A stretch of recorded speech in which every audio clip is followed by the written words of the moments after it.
దేశం కోసం తమ ప్రాణాలను పణంగా పెట్టి సైన్యం కథన రంగంలో కదం తొక్కింది.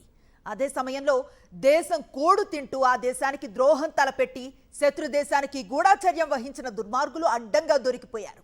పాకిస్తాన్కు జీవితకాలపు గుణపాఠం చెప్పటానికి సైన్యం ఆపరేషన్ సింధూర్ను చేపట్టి ప్రపంచ దేశాల మన్ననలు పొందింది. దేశానికి ద్రోహం తలపెట్టి పాపులను చూసి యావత్ దేశం అసహ్యించుకుంటోంది.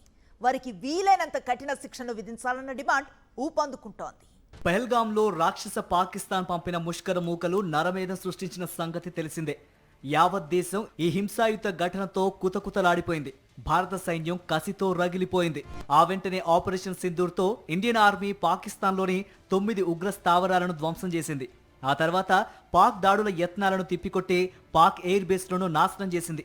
ఆపరేషన్ సింధూర్లో పాల్గొన్న ప్రతి సైనికుణ్ణి 140 కోట్ల మంది భారతీయులు గుండెల్లో పెట్టుకొని పూజిస్తున్నారు.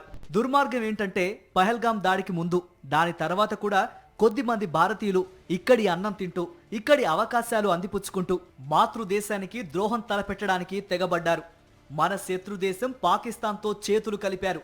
యూట్యూబ్ల ముసుగులో స్వదేశానికి వెన్నుపోటు పొడిచి శత్రుదేశం విసిరే బిస్కెట్లకు అమ్ముడుపోయారు. వీరిలో 8 మందిని భారతీయ అధికారులు అదుపులోకి తీసుకున్నారు. హర్యానాలో 4, పంజాబ్లో 3, ఉత్తరప్రదేశ్లో 1ని శత్రు దేశానికి గూఢచారుడుగా వ్యవహరిస్తూ కీలక సమాచారాన్ని పాక్ అధికారులకు చేరవేశారన్న అభియోగాలున్నాయి. హర్యానాకు చెందిన యూట్యూబర్ జ్యోతి మల్హోత్రా పాకిస్తాన్ హైకమిషన్ అధికారులతో సున్నితంగా ఉన్నట్లు తేలింది. పహల్గాంలో ఉగ్రదాడికి కొద్ది రోజుల ముందే జ్యోతి మల్హోత్రా పహల్గాం వచ్చి అక్కడ కొన్ని ఫోటోలను, వీడియోలను తీసి పాకిస్తాన్ హైకమిషన్ కు పంపినట్లు నిర్ధారణ అయింది. కొన్నేళ్లుగా జ్యోతి మల్హోత్రా పాకిస్తాన్ కు అనుకూలంగా యూట్యూబ్ లో పోస్టులు పెడుతోంది. ఈ క్రమంలోనే ఆమె పాకిస్తాన్ కు చాలా సార్లు వెళ్లడమే కాకుండా అక్కడి అధికారులతో కలిసి భేటీ అయింది కూడా. ఆమె ఓసారి చైనా కూడా వెళ్ళినట్లు అధికారులు తేల్చారు. పటియాలలోని ఖల్సా యూనివర్సిటీలో political science student Devendra Singh థిల్లాన్ను కూడా హర్యానాలో అరెస్టు చేశారు.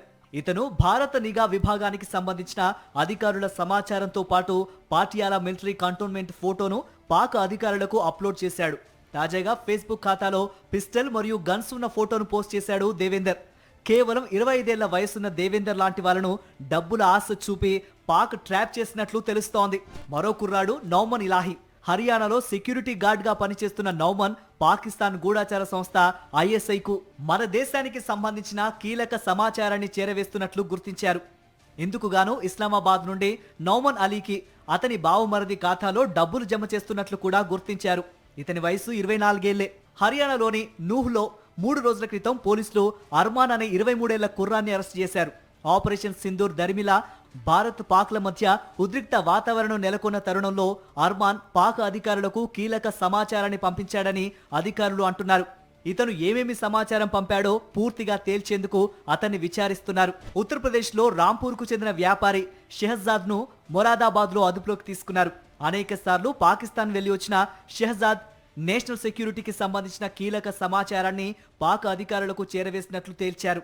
పాకిస్తాన్ వెళ్లిన ప్రతిసారి ఇతను కాస్మోటిక్స్, బట్టలు, సుగంధ ద్రవ్యాలను స్మగుల్ చేసినట్లు కూడా విచారణలో తేలింది. జలంధర్లో గుజరాత్ పోలీసులు మహమ్మద్ ముర్తాజా అలీ అనే వ్యక్తిని అరెస్ట్ చేశారు. ఇతను తానే సొంతంగా ఒక యాప్ తయారు చేసి దాని ద్వారా పాకిస్తాన్ గూఢాచార సంస్థ ఐఎస్ఐకి భారత్కు చెందిన సమాచారాన్ని పంపిస్తున్నట్లు కనిపెట్టారు. ఇతని దగ్గర నుంచి 4 సెల్ ఫోన్లు, 3 సిమ్ కార్డులను కూడా అధికారులు స్వాధీనం చేసుకున్నారు. ఈ 6 కాకుండా గజాలా, యామిన్ మహమ్మద్ అనే మరో 2ని పంజాబ్లో అరెస్టు చేశారు.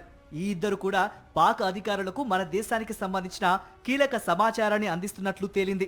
వీరు కాక మరో 3ని అరెస్టు చేసినట్లు తెలుస్తోంది. ఈ 6 కాదు, ఈ విష వలయంలో ఇంకెంతమంది ఉన్నారో తేలాల్సి ఉంది. నిఘా బృందాలు ఇలా దేశద్రోహానికి పాల్పడుతూ పాకిస్తాన్కు గూఢచారుల్లా వ్యవహరిస్తున్న వారిపై డేగ కళ్ళ నిఘాయే ఉంచారు.